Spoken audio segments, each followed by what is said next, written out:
안녕하세요. 도남천육의 믿음의 가족 여러분, 9월 18일 목요일 아침입니다. 갑자기 주품에 라는 찬양이 떠오릅니다. 하나님께서 여러분 한 사람 한 사람을 그 따뜻하고 또 넓은 품에 안아주셔서 주님 품 안에 있는 행복감으로 이 아침을 여러분 시작하시고, 주님 품 안에 안겨 오늘 한날의 삶을 주님 주시는 그 평안함 속에 잘 살아가실 수 있는 모든 믿음의 가족 여러분들 다 되실 수 있기를 주님의 이름으로 축복합니다. 오늘은 여러분들과 함께 역대하 4장 전체의 말씀을 함께 묵상하도록 하겠습니다. 먼저 역대하 4장 1절부터 22절까지의 말씀을 여러분들께서 개인적으로 읽어주시기를 바랍니다. 네, 다 읽으셨죠? 우리 함께 말씀을 좀 나누어 보도록 하겠습니다. 솔로몬의 성전 공사는 크게 두 측면으로 진행되었습니다. 어제 말씀에서 묵상하셨던 성전의 외형을 만드는 공사와 또 오늘 본문의 말씀인 성전 내부에 필요한 각종 성물들을 준비하는 일이었습니다. 성전의 기둥과 내전 그리고 지성소만이 아니라 그 성전 안에서 사용될 모든 기물들도 거룩하고 소중하기 때문에 솔로몬은 작은 기구 하나까지도 최선을 다하여 준비되었습니다. 오늘 본문의 말씀을 좀 간단히 매일 성경 순에 나와 있는 성경 이해를 통해 함께 말씀을 좀 전체적인 내용을 살펴보겠습니다. 1절, 솔로몬이 후람을 통해 성전 기물을 제작합니다. 성전 앞뜰에 있는 놋제단은 모든 제사가 시작되는 장소입니다. 제단은 피 흘림이 없으면 사함이 없다는 원칙을 실현하는 자리며 성소에 들어가기 위한 정결과 화해의 관문입니다. 2절에서 5절, 제사장의 손과 발을 씻는 놋 바다는 12마리의 소 조각상 위에 놓여 있으며 이 소들은 이스라엘 12지파를 상징합니다. 이는 하나님을 예배하는 백성의 정결함이 예배의 전제 조건임을 말해줍니다. 6절부터 8절 전반절, 물대야, 금 등잔대, 진설병상은 각각 제물의 성결, 하나님의 임재, 말씀과 교제를 상징하며 이 모든 기물은 열이라는 숫자와 대칭적 배치를 통해 완전함, 질서, 조화라는 영적 원리를 강조합니다. 8절 후반절부터 22절, 이 외에도 금쟁반, 솥, 부산, 갈고리, 대접, 집게, 숟가락 등 다양한 성전 기물이 정교하게 제작되었고 모든 문들은 순금으로 입혀졌습니다. 이처럼 성전은 하나님의 임재에 걸맞은 존엄과 품위, 거룩함이 가득한 예배장소였습니다. 이와 같은 내용을 가진 오늘 본문의 말씀, 오늘 본문에 기록된 성전 내부의 기물들은 그 재질에 따라서 크게 놋으로 만든 성물들과 금으로 만든 성물들이 있었습니다.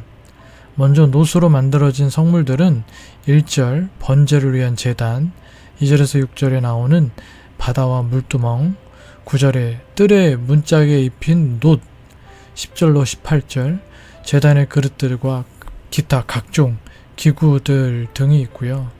금으로 만들어진 성물들은 7절 8절의 등잔대와 상, 19절의 향단, 20절에서 22절에 나오는 기타 각종 기구들이 있습니다. 이렇게 쭉 나열해서 말씀을 드리니까 뭔가 되게 복잡하고 구분도 잘 안 되실 것 같다는 생각이 들기도 하고, 또 말 하나하나가 또 어려워서 뭘 가리키는 건지 사실 좀 어렵기도 하지만, 쉽게 얘기해서 성소 밖에서 사용될 성물들은 모두 놋으로 만들었고 성소 안에서 사용될 성물들은 모두 금으로 만들었습니다. 성소 밖의 성물들, 기물들은 희생제사와 관련하여 불과 재물에 접촉하거나 그래서 더러워질 수 있었기 때문에 부정하게 될 수도 있었고요. 금을 사용하는 것은 적절하지 않다고 판단했던 것 같습니다. 그래서 성소 밖의 성물들은 대부분 놋으로 만들게 되는 것입니다. 그런데 이렇게 구분해 놓으니까 한편으로는 금으로 만드는 것보다 노스로 만들어진 것들이 좀 하찮게 생각될 수도 있을 것 같습니다. 하지만 노 역시 당시 청동기 문화에서는 높은 가치를 지니는 금속과 같았습니다. 결코 하찮다거나 하등하게 취급될 수 없는 것이었습니다. 사실 그 용도에 따라 노시 아니라 그보다 더 저렴한 나무나 또 돌을 사용할 수도 있었지만 놋과 같이 값진 재료를 사용한 것입니다. 금에 비교하면 물론 그 가치가 조금 덜할 수는 있을지 모르겠지만 놋 그 자체도 굉장히 높은 가치를 지닌 금속이었다라는 것이죠. 그럼 왜 솔로몬 왕이 나무나 돌을 사용해서 만들어도 될 수 있을 것을 놋이나 금과 같은 높은 가치를 지닌, 쉽게 얘기하면 비싼 재료를 사용했을까요? 솔로몬은 이렇게 하는 것을 통해 하나님께 대하여 최상의 헌신을 보여드리고 싶었던 것이고, 성전의 모든 기물들이 거룩하게 구별된 것임을, 최고로 특별한 것임을 의미뿐 아니라 그 재질로서도 나타내려 한 것이고, 또 주변 나라들에게 찬란한 하나님의 영광을 드러내기를 원하는 열망이 그에게 있었기 때문이었습니다.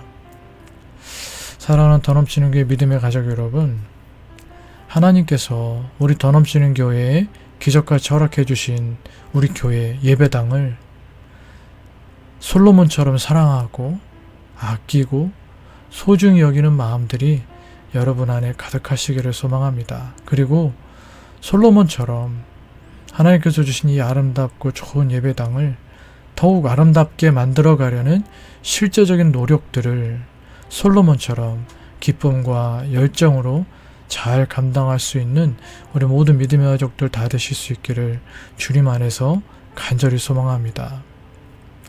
오늘 본문을 유심히 살펴보면 생각하기에 따라서 좀 재미있는 부분이 있습니다.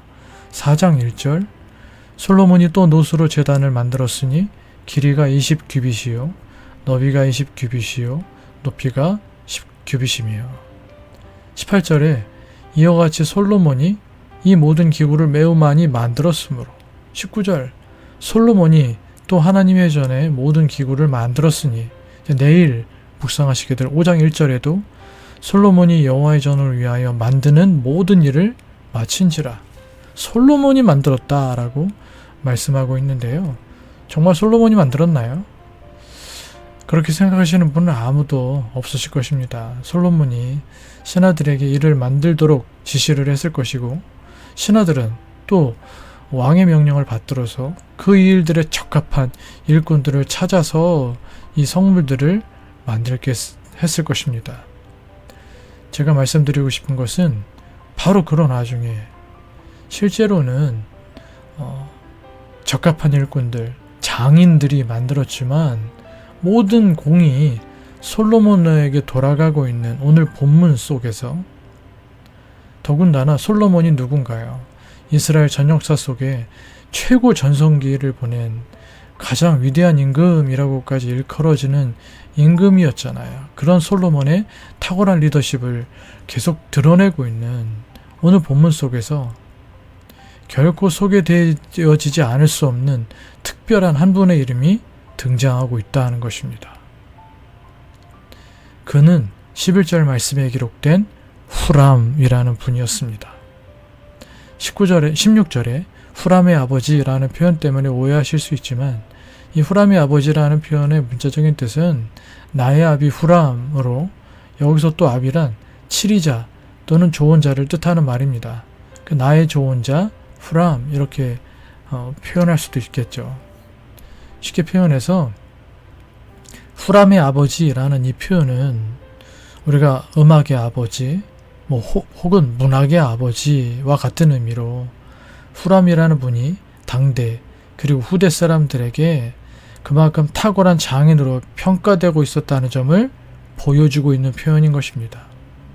그는 실로 위대한 예술가요, 노쇠와 철, 그리고 금을 연마하고 다루는 모든 기술자들, 장인들의 아버지와 같은 존재였던 것입니다. 그리고 성경에 그분의 이름이 기록되었다는 것은 하나님도 그런 후람을 인정해 주셨다는 것입니다. 그러니까 성경에 그 이름을 기록하게 해주신 것이죠. 정말 엄청난 영광과 복이 아니겠습니까?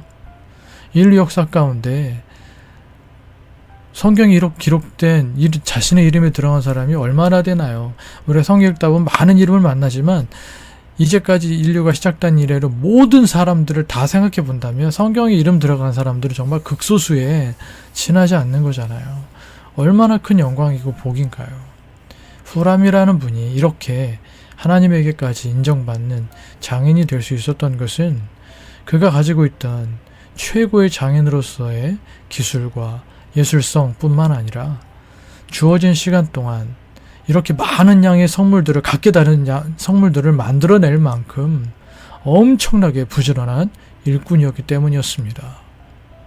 그렇다고 요즘 말로 일종의 납품기일에 맞추기 위하여서 대충 허술하게 만든 것이 아니라 자신의 최선의 노력과 실력을 다 기울여서 다시는 나올 수 없는 인생 최고의 작품으로 하나님을 위하여 성전의 성물들을 만들어내었기 때문이었습니다. 솔로몬이 시키는 일을 어느 것 하나 소홀하게 처리하지 않고 성실하게 완성해내었습니다. 성막을 지을 때 하나님이 모세에게 명하신 모든 것을 성실하게 감당한 부살렐과 오홀리압처럼 후람도 하나님이 주신 재능을 다하고 또 최선을 다하여 자신에게 주어진 임무를 완수해내었던 것입니다. 그는 자신의 손에 의하여 만들어진 성물들을 통해 하나님께서 역사하시고 하나님께서 일하시게 될 것이다 라는 가슴 벅찬 기대감과 이 놀라운 역사가 다른 사람들도 아니고 자신에게 주어졌다라는 깊은 감동과 감사로 자신에게 맡겨진 사명을 최선 그 이상의 열정과 노력을 다하여 감당해내었기에 사람과 하나님 모두에게 이렇게 인정받을 수 있게 되었던 것입니다. 사랑하는 성도 여러분, 우리도 하나님과 하나님께서 세우신 우리 교회를 위한 이런 일꾼이 되었으면 좋겠습니다. 우리 교회 구석구석에 후람과 같은 여러분들의 손길이 묻어있게 되기를 바랍니다. 우리에게 맡겨주신 사명에 대하여 후람처럼 자신의 모든 것을 기쁨으로 쏟아부어 하나님께서 여러분 자신을 통하여 기쁘게 일하시게 하는 하나님의 소중한 일꾼들이 다 되실 수 있기를 소망합니다. 그렇게 하나님과 사람 모두에게 인정받고 칭찬받는 후람과 같은 귀한 분들이 다 되실 수 있기를 주님의 이름으로 간절히 축복해 드리겠습니다. 우리 함께 기도하시겠습니다.